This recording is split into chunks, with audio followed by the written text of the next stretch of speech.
Mi proyecto actual, señor, es consagrarme. ¿Usted es candidato al infierno? Ya estoy en el infierno. Llamo compañero a todo el país, en los mítines le llamo compañero. Compañeros no somos. Lo veo mejor que antes. Pasaron 17 operaciones.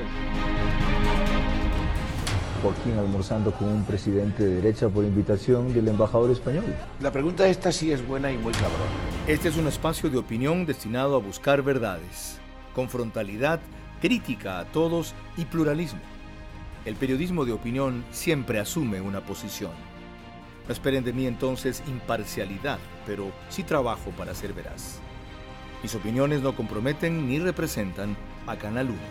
Yo respondo por ellas. Mis invitados, por las suyas.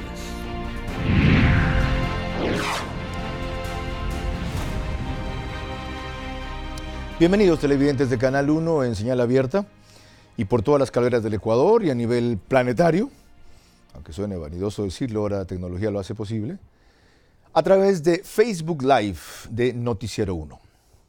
Sobran ganadores y nadie se reconoce perdedor tras las últimas elecciones. Para los primeros hay poca disputa de quién es la fuerza más exitosa en esta elección, aunque el segundo puesto, en cambio, se pelea diciendo que una prefectura es más que 5 porque las tienen apenas soportadas de 19 alcaldías, mientras que los de una lograron 34. Sin embargo, el análisis de estas elecciones debe ir más allá de la simplicidad numérica. Incluso de quien suma mayor cantidad de votantes en el Ecuador, escala en la cual también ratifica el PSC su primer lugar. ¿Cómo se explica el comportamiento del electorado, especialmente en casos y lugares donde las encuestas no avisoraron lo ocurrido ni ningún iluminado se atrevió a anticiparlo? Quito es quizá el caso más desconcertante, El Oro la mayor sorpresa, Cuenca lo inimaginable, Ambato insólito y Manabí desconcertante. Pero adicionalmente a la explicación de las causas, son importantes las proyecciones que se puedan hacer a futuro para entender la lógica del electorado, que no es igual de una región a otra, de una provincia a otra, a veces de una ciudad a otra de la misma provincia, incluso dentro de la misma ciudad, Quito Sur y Quito Norte, por ejemplo, aunque todas tienen necesidades comunes, empleo, seguridad, salud, entre las principales. Es vital entonces saber cuáles son las lecciones de estas elecciones. ¿Cómo responde esa misma pregunta cada uno de mis tres invitados? Enseguida lo van a ver. Lolo Echeverría, articulista de El Comercio, asesor de la Cámara de Comercio de Quito, director de la revista Criterios, varios años antes vicepresidente de Noticias de Gamavisión en su periodo privado. Una primera idea. Como vivimos tiempo de refundaciones, lo que muestran estas elecciones es que ahora nos toca refundar la democracia. La misma pregunta, Irene Vélez Froment, politóloga, articulista de Expreso, es máster en Ciencias Políticas y Comunicación y ex colaboradora del equipo de campaña de Guillermo Lasso en el periodo 16-17. Bueno, yo creo que el pueblo ecuatoriano ha demostrado que realmente nada está dicho ahorita y que para el 2021 vamos a ser testigos del voto más trabajado, básicamente. En cambio, la misma respuesta a igual interrogante por parte de Andrés Ortiz Hervener, quien es abogado especialista en Derecho Territorial, articulista del Universo, afín al PSC. Pienso que hay un claro ganador el día de hoy. Las elecciones se han decantado por un fraccionamiento, una dispersión nunca antes vista. La creación o aparición de muchas alianzas han hecho que esta dispersión haya ocasionado que no haya bloques importantes en las provincias, sino que hay una dispersión, y yo creo que sobre eso deberíamos hablar el día de hoy. Bueno, enseguida, en el mismo orden, cada uno de los tres invitados tendrá 2 minutos para ampliar sin interrupciones el primer concepto que acaban de escucharles. Antes, permítanme ustedes destacar que sí hubo un ganador absoluto y fue el votante que por primera vez en 10 años pudo vivir un proceso electoral sin la presión, intimidación o participación del gobierno. Y eso, que es obligación del Poder Ejecutivo en democracia y no mérito alguno, se debe agradecer, porque fue norma del periodo correísta usar todo el poder del Estado para competir con ventaja, comprar al árbitro e incluso cambiar los resultados. Toca por lo menos reconocer al presidente Lenín Moreno haber cumplido su palabra y comportarse como un demócrata. Dicho esto, profundicemos. Sus 2 minutos, Lolo Echeverría. Al menos 5 partidos políticos reclaman la victoria electoral y tal vez tienen algún fundamento. Pero lo que nos queda de las elecciones es el resultado de 270 movimientos políticos. El Ecuador se está haciendo cada día más provinciano. Multitud de movimientos políticos. Uno va al pueblo más cercano y encuentra que ahí se ha creado un movimiento político para elegir al cacique del lugar. ¿Y quién va a pensar en esas condiciones, en construir el país, en tener una nación en el futuro, en el proyecto común? Entonces yo creo que esta dispersión que muestra el resultado electoral es gravísimo para la democracia. Tenemos necesidad urgente de recuperar los partidos políticos. Los partidos políticos es lo que permiten vivir la democracia, porque el partido político es una escuela de democracia, escuela de líderes, estudio de la realidad nacional, formación de cuadros de gobierno, y aunque no es época de ideologías, pero se requiere un sistema coherente de ideas para que haya objetivos y para que haya disciplina. De manera que nosotros vamos para atrás si es que no recuperamos los partidos políticos para cambiar una verdad que hemos sufrido, y es que ya no son los partidos los que escogen los candidatos, sino los candidatos los que escogen al partido por el cual van a correr. Ok. Casi 2 minutos, Lolo. Muchas gracias. Los suyos, Irene. Muy bien. Sobre la dispersión del voto, básicamente, la ausencia de movimientos políticos fuertes, por así decirlo, se puede notar, en especial, por ejemplo, cuando la 6, su título básicamente es la 6 y aliados. O sea, está claro que están tratando de llegar a los lugares donde antes no han llegado, y básicamente ahí sí se da que el candidato está eligiendo básicamente el partido. Sin embargo, yo sí creo que después de estas elecciones, lo que quería ver el electorado, después de que ya no contamos con la 35, por así decirlo, de forma tan fuerte, era ver quién estaba en dónde, cómo se ubicaban y cómo se posicionaban. Y yo sí creo que estamos en un momento de depuración, básicamente, o sea, de qué partidos están quedando y qué partidos no. En ese sentido, yo creo que en lo personal, veo que el Partido Social Cristiano como número 1 en general como fuerza política es indiscutible, básicamente. Sin embargo, es interesante porque de alguna forma se tiene que justificar su victoria, tiene que decir constantemente cuáles son las alcaldías que ha ganado, cuáles son las prefecturas que ha ganado, y realmente cuando alguien tiene que justificar la victoria y no simplemente la celebra, le queda claro al electorado de alguna forma que no es necesariamente esa victoria arrolladora que quería. Eso como punto número 1. Así que cuando dije que vamos a tener el voto más trabajado para el 2021, es porque en 2 años tiene el Partido Social Cristiano que demostrar que la victoria que tuvo es real, básicamente. Y sobre la segunda fortaleza política, yo creo que Pachacutic ha sido aquí la gran sorpresa como partido político. ¿En qué caso? ¿En qué aspecto? Sí, aquí al principio estamos hablando de quién era el segundo, si creo Pachacutic, como dijimos al principio.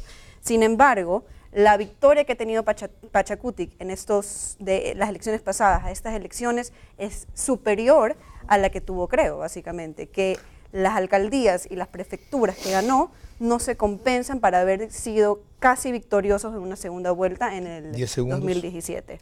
Entonces, eso, yo sí creo que estamos en un proceso de depuración y creo que se están formando y se están quedando ciertos partidos. Sus 2 minutos concluyeron con precisión. Los suyos, Andrés Ortiz Hervener. Muchas gracias, Carlos. Hay un dato muy interesante. Alcaldías con alianza 111, alcaldías únicas 109.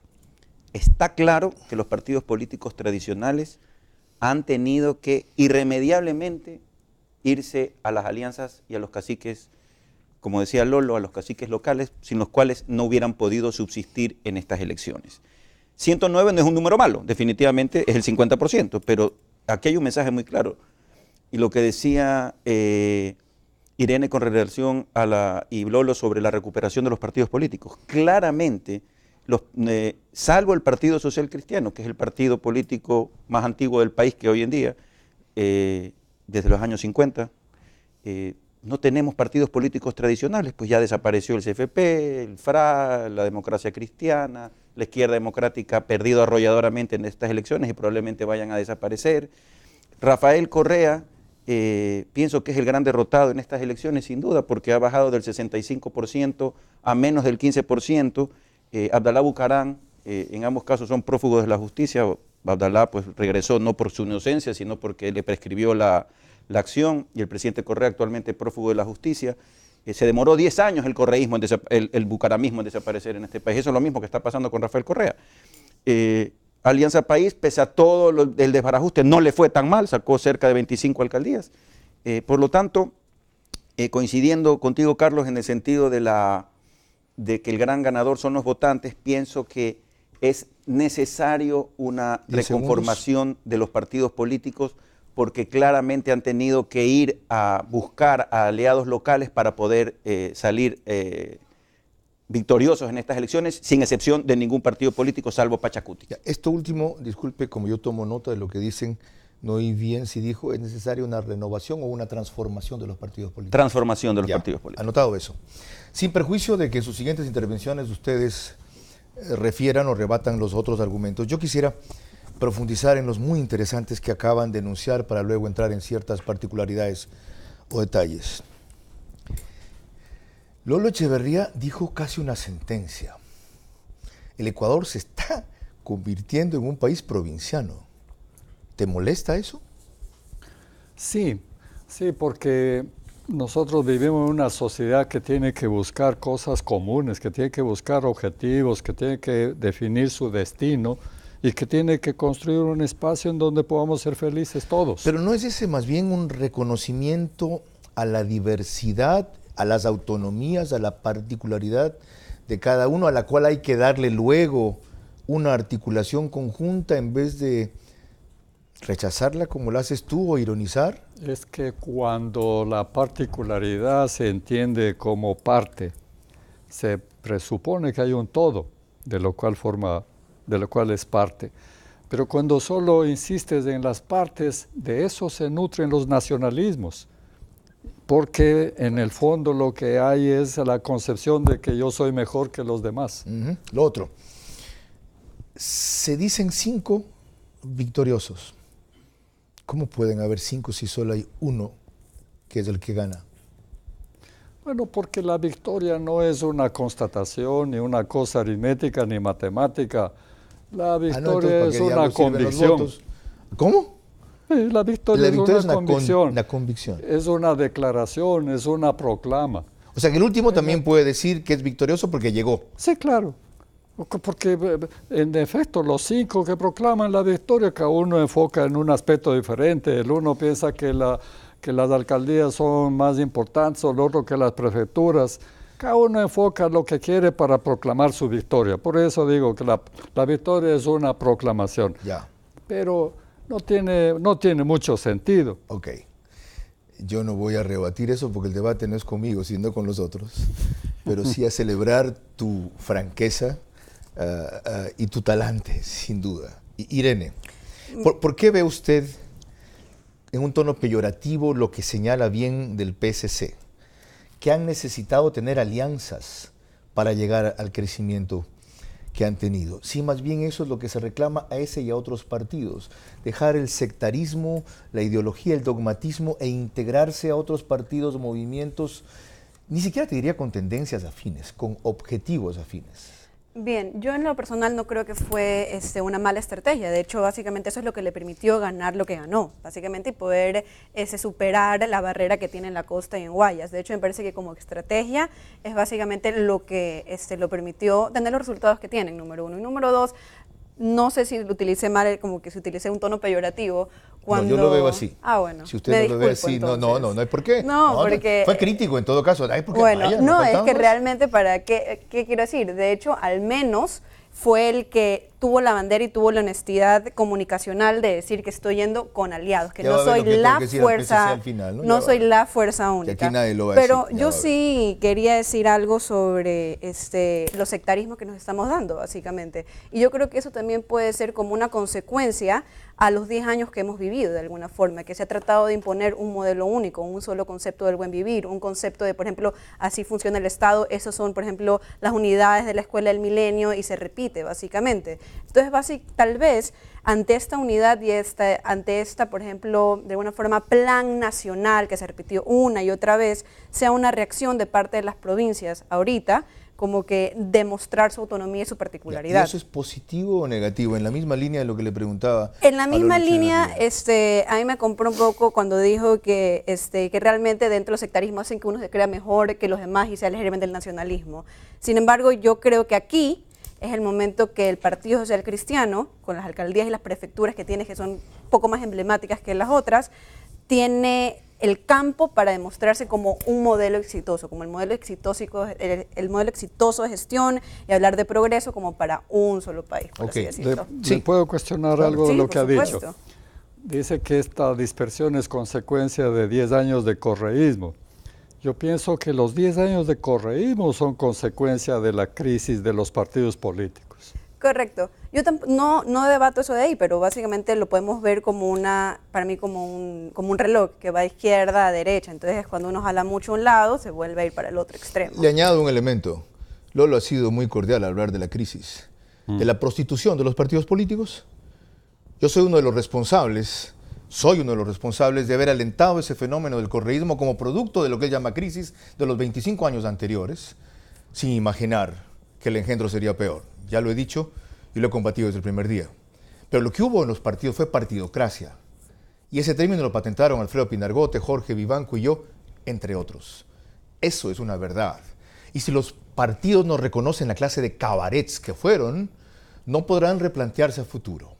Andrés. A ver, yo ahí sí no estoy de acuerdo para nada con Lolo, porque coincido yo con Irene claramente en que la dispersión y esta corriente abrumadora de partidos provinciales son producto de esta locura que produjo el correísmo de encarcelarnos en una sola verdad. Claro que el correísmo es producto de la partidocracia, pero ya olvidémonos de eso.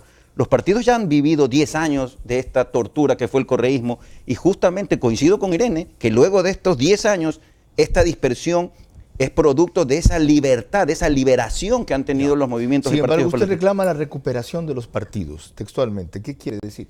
A ver, Lolo hablaba de los objetivos comunes que deben guiar a un partido político, esas bases, ese gran ideario que definitivamente no vemos en los partidos políticos. Pero sin embargo, el Partido Social Cristiano habló de progreso, habló de bienestar, habló de un modelo exitoso durante 29 años. Y oh sorpresa, ese discurso muy poco político, pero muy increíblemente progresista, en de satisfacer las necesidades a las personas más necesitadas, a las personas más pobres, resulta que caló con más de 50 alcaldías y con más de 8 prefecturas. Antes de concluir este bloque y retomar la segunda parte con todos. Un dato estadístico. Usted habló de que 111 alcaldías se ganaron con alianza y 109 sin, ¿verdad? Así es. Que prácticamente era 50. 50-50. ¿Y eso le consuela?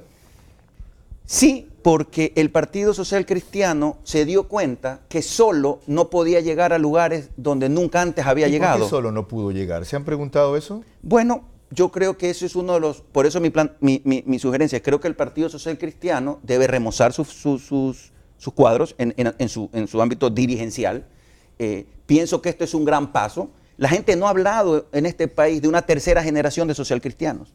Captar la alcaldía con Febres Cordero, luego con Ivo Diora, con Cintia Viteri, nunca antes había pasado en la historia republicana de 3 líderes políticos. Entraremos enseguida justo en esas particularidades. Yo quiero preguntarles qué piensa cada uno ya de los fenómenos como los que se acaba de citar y yo mencioné al principio, pero será al volver, cuando retornaremos con la estadística de cómo está hasta hoy, esto se graba el día jueves 28 de marzo, la repartición de prefecturas y alcaldías.